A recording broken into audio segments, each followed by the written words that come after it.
بسم الله الرحمن الرحيم الحمد لله رب العالمين والصلاة والسلام على نبينا محمد وعلى آله وصحبه أجمعين أما بعد. آپ معزل کی بحث پڑھ رہے تھے اور معزل کے تعلق سے کچھ فروعات یہاں پر بیان کی.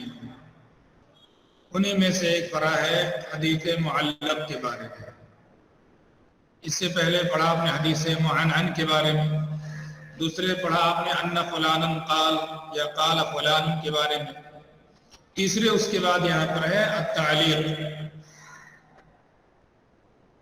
معلق حدیث بیان کرنا. معلق حدیث کسے کہتے ہیں؟ پچھلے سال تفصیل کے ساتھ صحیح بخاری میں آپ پڑھ چکے ہیں، اور اس لیے کہ تعلیق کا تعلق زیادہ تر اسی کتاب سے ہے، اور دیگر کتابوں کے اندر اس طرح سے معلق روایات نہیں ملتی اس طرح صحیح بخاری کے اندر موجود ہیں. تو پوری تفصیل سے آپ کے سامنے بات وہاں پر آ گئی تھی. اسی تعلق سے یہاں پر ذکر کیا ہے کہ صحیح بخاری کی کتاب کے اندر جس تعلیق کا تذکرہ امام حمیدی کرتے ہیں، یہ ذہن میں رہے حمیدی سے مراد وہ حمیدی نہیں جن کا نام صحیح بخاری میں آتا ہے، جو امام بخاری رحمہ اللہ کے استاد ہیں، بلکہ کتاب میں سب سے پہلی حدیث کے سب سے پہلے راوی جو ہیں، جس کا نام سب سے پہلے آتا صحیح بخاری میں امام حمیدی ہیں. تو یہ حمیدی نہیں ہے، ان کی وفات میرا خیال 219 کے آس پاس ہے، 219 ہجری. یہ حمیدی بعد کے ہیں جنہوں نے الجمع بین الصحیحین کے نام سے کتاب لکھی. یہ حمیدی ان کی 488 میں وفات ہے، سن 488 میں وفات ہے، بہت بعد کے ہیں. تو یہ حمیدی الگ ہیں اور امام بخاری رحمہ اللہ کے استاد حمیدی وہ الگ ہیں، دونوں میں کوئی جوڑ نہیں زمانے کے اعتبار سے. تو صحیح بخاری کے اندر جس تعلیق کا تذکرہ امام حمیدی کرتے ہیں، یہ ذہن میں آپ کے رہے کہ امام بخاری نے معلقات تو اپنی کتاب میں ذکر کی ہیں کہ ان کا نام کہیں معلق رکھا انہوں نے، ایسا نہیں ملے گا. انہوں نے کہا کہ میں نے حدیث معلقاً ذکر کی ہے، یہ لقب ان کا دیا ہوا نہیں ہے، یہ لقب معلوم ہوا کہ بعد کا ہے، یہ لقب بعد کا ہے. چنانچہ حمیدی نے اپنی کتاب کے اندر اس کو تعلیق کے لفظ سے ذکر کیا ہے، اور اس کے علاوہ کہ ان سے پہلے امام دارقطنی نے بھی استعمال کیا ہے. امام دارقطنی کی وفات سن 385 ہجری میں، امام دارقطنی کی وفات سن 385 ہجری میں ہے. تو 488 میں ان کی تقریباً 100 سال پہلے ان کی وفات ہے. تو انہوں نے بھی تعلیق کا لفظ استعمال کیا تھا اس سے پہلے. تو یہ بتانے کا مقصد یہ کہ شروع ہی سے معلق نام موجود تھا. یہ تو اس طرح حذف کر کے سند کا کچھ حصہ حدیث کسی نے بیان کی، اس کو یہ نام بعد میں دیا گیا. تو سب سے پہلے تو اس کا نام امام حمیدی نے اس کا نام تعلیق کے ساتھ ذکر کیا ہے، اور ان سے پہلے امام دارقطنی بھی یہ لفظ استعمال کر چکے ہیں تعلیق کا نام. تعلیق کہتے کسے ہیں؟ ان يحذف من اول الاسناد واحد فاكثر، سند کے آغاز سے ایک یا ایک سے زائد راوی محذوف کر دیے جائے. سند کے آغاز سے، سند کی ابتدا سے ایک یا ایک سے زائد راوی حذف کر دیے جائیں. ایک راوی بھی حذف ہو سکتا ہے اور ایک سے زائد بھی حذف ہو سکتا ہے. تو معلق اور معضل دونوں کے اندر کوئی جوڑ ہے کہ نہیں ہے؟ دونوں ایک چیز ہے یا الگ الگ؟ بالکل الگ، یا دونوں میں کوئی جوڑ بھی پایا جاتا ہے؟ معلق اور معضل، اگر کسی حدیث کے آغاز میں ترتیب سے 2 راوی محذوف ہے تو اس حدیث کو کیا کہیں گے؟ معضل. اور معلق نہیں کہیں گے؟ معلق کہیں گے. تو اگر کسی حدیث کے آغاز سے 2 راوی محذوف ہوں تو ظاہر ہے وہ معلق بھی ہے اور معضل بھی ہے. اور درمیان سے اگر 2 راوی محذوف ہے تو معلق ہے یا معضل؟ معضل ہے، معلق نہیں ہے. اور اگر آغاز سے 1 راوی محذوف ہے تو معلق ہے یا معضل؟ معلق. وہ معلق ہے، معضل نہیں ہے. تو ہر معلق معضل نہیں ہوتی ہے اور نہ ہر معضل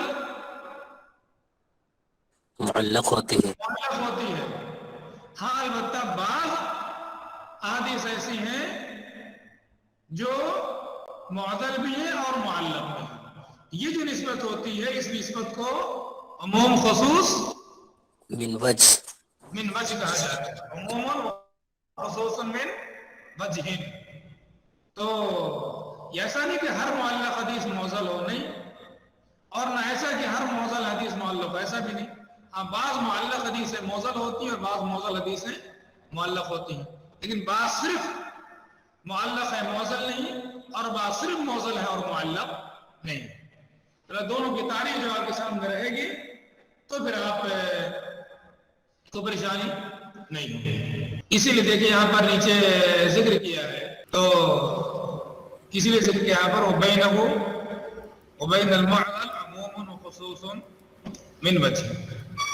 اس کے اور معضل دونوں کے درمیان عموم خصوص من وجہ کی نسبت پائی جاتی ہے. اسی طرح سے یہاں پر لغت کے اعتبار سے بتایا گیا ہے کہ اس معلق کا نام معلق کیوں پڑا، اس کی وجہ کیا ہے.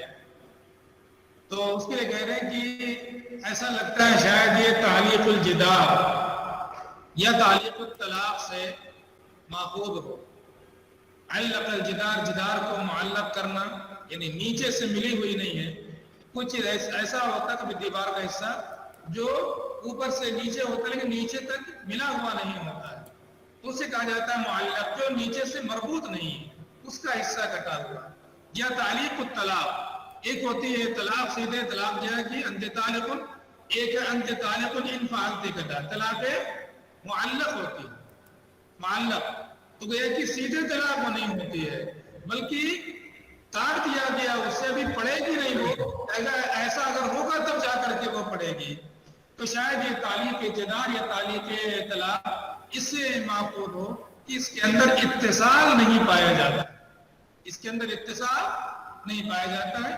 بہرحال یہ نام جو پڑھتے ہیں اتنا کوئی مناسبت ہوتی ہے اور اس سے نام پڑ جایا کرتے ہیں. تو اب اصل معلق یہ ہے کہ حدیث کی سند کے آغاز سے ایک یا ایک سے زائد راوی محذوف ہو، ایک راوی، دو راوی، تین راوی محذوف. لیکن کبھی کبھی ایسا ہوتا ہے کہ پوری سند محذوف ہے اور سیدھے کہہ دیا کسی نے قال رسول اللہ، اسے بھی کیا کہتے ہیں کچھ لوگ معلق کہہ دیتے ہیں. حالانکہ معلق اصل تو وہ ہونا چاہیے کہ اس میں سند تو ذکر کی گئی ہے لیکن کچھ حصہ اس کا حذف کر دیا گیا. سرے سے سند ہی نہیں، وہ تو کسی مسئلے میں آپ قول رسول پیش کر رہے ہیں دلیل کے طور پر، قال رسول اللہ، آپ نے سند سرے سے بیان ہی نہیں کی.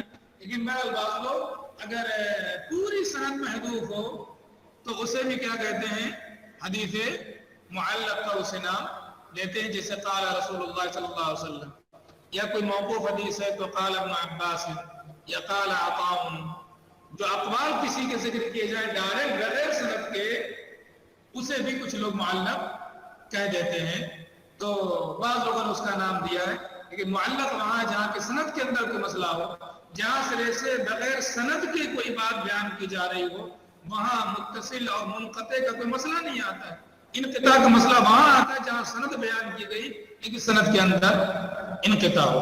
تو پہلے اتنا حصہ مکمل کر لیں، اس کے بعد تیسری فرع اس تعلیق کے سلسلے میں جسے امام حمیدی اور دوسرے ائمہ بخاری کی حدیث کے سلسلے میں ذکر کرتے ہیں، اور اس سے پہلے اس کا استعمال امام دارقطنی نے کیا ہے. اس کی شکل یہ ہے: اول سند سے ایک یا ایک سے زیادہ راوی کو حذف کر دیا جائے، گویا کہ یہ ماخوذ ہے تعلیق الجدار یا طلاق سے، ربط کے کٹ جانے کی وجہ سے. اور بعض لوگ اسے پوری سند کے حذف پر بھی اس کا استعمال کرتے ہیں، جیسے قال رسول اللہ یا قال ابن عباس قال عطاء وغیرہ. جی ہاں. تو ایک بات ذہن میں رہے اور جو ہے وہ یہ ہے کہ اسی وقت معلق کہیں گے جب علت توالی ہو، ترتیب سے یہ حذف ترتیب وار ہو. ایسا نہ ایک حذف ہوا پھر راوی کا نام آئے پھر دوسرا حذف ہے تو اسے منقطع کہا جائے گا. اسی وقت حدیث معضل کہی جائے گی جبکہ ترتیب وار ہو. تو اسی طرح سے معلق کے اندر شروع میں سے راوی حذف ہوں اور وہ ترتیب وار ہوں تب اسے کہیں گے کیا معلق. ورنہ جو بیچ میں اگر شروع میں ایک دو حذف ہے اور اس کا پھر مثلا موجود ہے بعد پھر کوئی راوی اگر حذف ہے معذوف ہے تو شروع کے اعتبار سے تو معلق کہیں گے، لیکن آگے جو حذف ہے اس کے اعتبار سے معلق نہیں کہیں گے، بلکہ یہ حدیث معلق بھی ہے اور ساتھ میں منقطع منقطع بھی ہے۔ منقطع بھی۔ جیسے آپ نے پڑھا قال طاؤوس قال معاذ، مثال پڑھی تھی آپ نے، ایتونی بعرض ثیاب خبیث او لبیث فی الصدقہ، قال طاؤوس قال معاذ۔ قال طاؤوس سے پہلے سند محذوف ہے، معلق ہے، اور طاؤوس کہہ رہے ہیں قال معاذ، طاؤوس اور معاذ دونوں کے درمیان سما ثابت ہے؟ نہیں ثابت ہے۔ نہیں ثابت ہے، تو پھر کیا پائے گا یہاں پر؟ انقطاع پائے گا۔ تو شروع کے اعتبار سے معلق ہے، اور اس کے بعد آگے جب دیکھتے ہیں تو اس کے اعتبار سے کیا ہے پھر وہ منقطع بھی ہے، تو یہ معلق بھی ہے ساتھ میں منقطع بھی ہے۔ اب اس کے بعد معلق کا حکم ذکر کیا ہے، اس کے بارے میں بتا رہے ہیں کہ معلق حدیث کا حکم صحیح حدیث ہے، کریں جیسے کہ اس کی تفصیل صحیح کے باب میں آپ کے سامنے آ چکی ہے۔ تو خیر لمبی تفصیل ہے اس کی، جو میں نے صحیح بخاری پڑھاتے ہوئے آپ کو تفصیل سے بتایا تھا کہ صیغہ جزم سے ہو یا صیغہ تمریز سے ہو، اور کچھ لوگ صیغہ تمریز والے کو معلق مانتے ہی نہیں ہیں، کچھ لوگ صیغہ تمریز والے کو معلق مانتے ہی نہیں۔ صیغہ جزم والا بھی لے لیں اگر آپ، صیغہ جزم والا، تو اس کے بارے میں بتایا گیا کہ جہاں تک حدیث کی سند محدود ہے، اگر قال فلان کہہ رہے ہیں تو وہاں تک صحت کی کیا ہے؟ گارنٹی۔ لیکن جتنا حصہ مذکور ہے وہ دیکھنا پڑے گا آپ کو، اور اس دیکھنے کے اعتبار سے معلوم ہوگا آپ کو کہ یہ حدیث صحیح ہے یا حسن ہے یا ضعیف ہے۔ جیسے کہ دیکھا آپ نے ابھی قال طاؤوس قال معاذ، طاؤوس تک سند صحیح ہے، لیکن طاؤوس کے بعد اگر آپ دیکھتے ہیں تو وہ سند کیسی ہے؟ ضعیف، کیونکہ اس میں انقطاع پایا جاتا ہے۔ تو اگر اس اعتبار سے آپ کہیں کہ جہاں تک انقطاع ہے شروع میں حذف ہے وہاں تک صحیح، تب تو اپنی جگہ پر بات صحیح ہے، جبکہ آپ مانیں کہ معلق اسے جس کہیں گے جہاں پر صحیح جز، لیکن اگر پوری سند کے اعتبار سے کہیں تو اس کا مسئلہ الگ ہے۔ تو یہ جو تعلیق ہے اسے صحت کا حکم حاصل ہے، جیسا کہ اس سے پہلے صحیح جب آپ نے کہنے بحث آ چکی ہے، اور اس کے علاوہ صحیح بخاری کے مقدمے میں یا پڑھتے ہوئے بھی آپ کے سامنے بات آ چکی ہے۔ دوسری بات، تیسری بات یہاں پر یہ بتا رہے ہیں کہ صیغہ جزم کے علاوہ میں تعلیق کا استعمال نہیں کیا لوگ، اسے نہیں کہا حدیث معلق، کیونکہ اس کا اپنا حکم ہے۔ جب کہہ رہے کہ یروی عن فلان، تو خود ہی وہاں پر صیغہ جزم کے ساتھ نہیں کہا ہے، اس کا حکم اپنا الگ ہے، اور اسے تعلیق نہیں کہیں۔ البتہ بعض لوگوں نے اسے بھی تعلیق کہا ہے، چنانچہ عراقی کہتے ہیں وقد استعمله غیر واحد من المتاخرین فی غیر المجزوم به، چنانچہ کتاب امام مزی کی جو کتاب ہے تحفۃ الاشراف، انہوں نے اس کے اندر جو حدیثیں صیغہ تمریز کے ساتھ ہیں، جب ان کو انہوں نے ذکر کیا اپنی کتاب میں تو اس پر جو علامت لگائی وہ علامت کون سی ہے؟ خا تا، یعنی بخاری تعلیق۔ اس سے معلوم ہوا کہ امام مزی اگر کوئی صیغہ تمریز کے ساتھ روایت امام بخاری کیا معلق، اسے بھی وہ معلق کہتے ہیں، اسے بھی وہ کیا کہتے ہیں؟ معلق کہتے ہیں۔ تو گویا کہ کچھ لوگ ایسے ہیں جو صیغہ تمریز والے کو معلق شمار نہیں کرتے ہیں، اور کچھ لوگ اس صیغہ تمریز والے کو بھی معلق شمار کرتے ہیں۔ خیر نام دینے کی بات ہے، کوئی یہ نام دے کوئی یہ نام نہ دے، البتہ اتنا پتا ہے کہ وہاں تک سند مذکور نہیں۔ اسی طرح سے ایک بات اور آخر میں ہے کہ اگر سند کے درمیان سے کہیں پر کوئی راوی ساقط ہو گیا ہے تو اس حدیث کو بھی حدیث معلق نہیں کہا جاتا۔ حدیث معلق خاص ہے اس حدیث کے ساتھ جس کی سند کے ابتدا سے ایک یا ایک سے زیادہ راوی موجود ہے۔ اور اس تعلیق کا حکم صحیح کا حکم ہے، جیسے کہ صحیح کی بحث میں یہ بات گزر چکی ہے، اور غیر صیغہ جزم میں علماء نے تعلیق کا استعمال نہیں کیا ہے، اس تعلیق کی اصطلاح کا استعمال نہیں کیا ہے، جیسے یروی عن فلاں کذا، یقال عنہ بلکہ اسے خاص کیا ہے صیغہ جزم کے ساتھ، جیسے قال، فعل، امر، نہا، ذکر، حکا وغیرہ. ولم يستعملوه فيما سقط وسط اسناده، اور اگر درمیانی سند سے کوئی راوی حذف ہو تو اسے علماء نے تعلیق کے لیے استعمال نہیں کیا ہے. جی ہاں، تو کئی باتیں معلقات کے بارے میں آ گئی. ایک تو حدیث معلق کا نام یہ کب سے استعمال ہو رہا ہے، تو معلوم ہوا کہ امام دارقطنی نے استعمال کیا، اس کے بعد حمیدی نے اس کا استعمال کیا اور اصطلاح عام ہوئی، اور لوگوں نے صحیح بخاری کے اندر اس طرح کی روایات ہیں جن کے آغاز سے سند محذوف ہے، اسے لوگوں نے معلق کا نام دیا، پھر معلقات بخاری کا نام دیا، پورے مکمل بحث اس کے بارے میں ہوئی. ایک تو نام کب سے ہے، دوسرے یہ ہے کہ معلق کہتے کسے ہیں، وہ حدیث جس کے آغاز سے ایک یا ایک سے زائد راوی، البتہ کچھ لوگ ایسے بھی ہیں جو پوری سند اگر حذف کر دی جائے اور جس کا قول ہے اس کا نام ذکر کیا جائے تو اسے بھی کچھ لوگ معلق کہتے ہیں. اور معلق کا تذکرہ معضل کے فروع میں کس لیے کیا گیا، وہ اس لیے کہ بعد معضل روایتیں معلق ہوتی ہیں اور بعض معلق روایتیں معضل ہوتے ہیں. معضل ہوتی ہیں. ایک مناسبت ہے، چاہے وہ عموم خصوص من وجہ ہی کی مناسبت ہو، تو ایک مناسبت ہے جس کی وجہ سے یہاں پر اس کا تذکرہ کیا گیا ہے. جیسے کچھ لوگ امام سیوطی نے آگے کہا ہے کہ اس کا تذکرہ صحیح کے باب میں، بلکہ آگے دیکھ لیجیے آپ، آگے ذکر کیا ہے انہوں نے، یہاں جو تنبیہ کی ہے، کہہ رہے ہیں فرق ابن الصلاح والمصنف احکام المعلق فذکر بعدهما وهو حقیقت وبعده في نوع الصحیح. کچھ لوگوں نے معلق کے کچھ مسائل یہاں ذکر کیے ہیں، کچھ مسائل صحیح کے باب میں ذکر کیے ہیں، پچھلے سال آیا ہوگا اگر وہاں تک پہنچے ہوں گے آپ. اور تو کچھ لوگوں نے دو جگہ معلق کی بحث کی ہے مصطلح کی کتابوں میں، اور اس سے بہتر حافظ عراقی کا طریقہ رہا ہے کہ انہوں نے معلق کے مسائل کو، چاہے معلق کی حقیقت چاہے معلق کا حکم، دونوں کے ایک مقام پر صحیح کے باب میں ذکر کر دیا ہے. اور کہہ رہے ان سے بہتر ابن جماعہ کا ہے کہ یہاں پر انہوں نے ایک مستقل باب، مستقل نو ذکر کی حدیث کی، الحدیث المعلق. تو کچھ لوگ الحدیث المعلق کے نام سے ذکر کرتے ہیں، کچھ لوگ صحیح کے باب میں معلقات کی بحث، کچھ لوگ جنہوں نے کچھ وہاں بحث کی ہے جہاں معلق کا حکم کی بات آئی، اور کچھ یہاں بحث کی ہے جب معلق کی حقیقت کی بات آئی کہ معلق ہوتی کیسی حدیث ہے. اسی طرح سے معلق کسے کہتے ہیں اس کی بحث بھی آپ کے سامنے آئی. تو جس کی سند سے محذوف اور اس کے بعد نسبت کی جا رہی ہو آگے کے راوی کی طرف، اور نسبت صیغہ جزم کے ساتھ ہونا چاہیے. صیغہ جزم کے ساتھ نہ ہو تو اسے معلق نہیں کہا جاتا. البتہ کچھ لوگ ہیں جنہوں نے اسے بھی معلق کہا، اسے بھی کچھ لوگوں نے معلق کہا.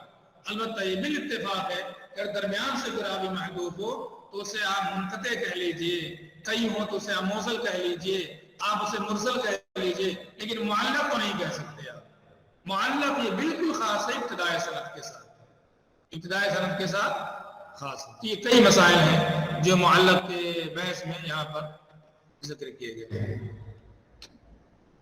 اس کے علاوہ امام بخاری اپنے اساتذہ کے بارے میں کہتے ہیں قال فلان یا قال لنا فلان، تو اس کے بارے میں پچھلے سال میں نے بحث پوری کی ہے، ضرورت نہیں کہ یہاں پر دوبارہ اس کو پڑھا جائے. الرابع اذا روى بعض الثقات الضابطين الحديث مرسل والرفع في عدالة راويه وقيل يقدح فيه وصله ما ارسله الحفاظ.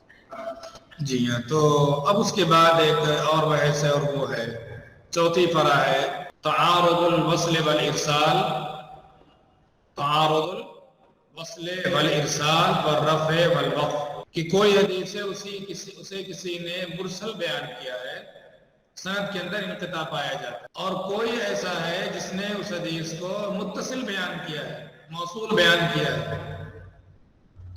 اب کیا کہیں گے آپ، یہ مرسل والی صحیح ہے اور جس نے موصول بیان کیا اس نے غلطی کی، یا آپ کہیں گے کہ یہ موصول والی صحیح ہے اور جس نے مرسل بیان کیا اس کی یہاں کمی پائی جاتی تھی، یہ موصول والی صحیح ہے.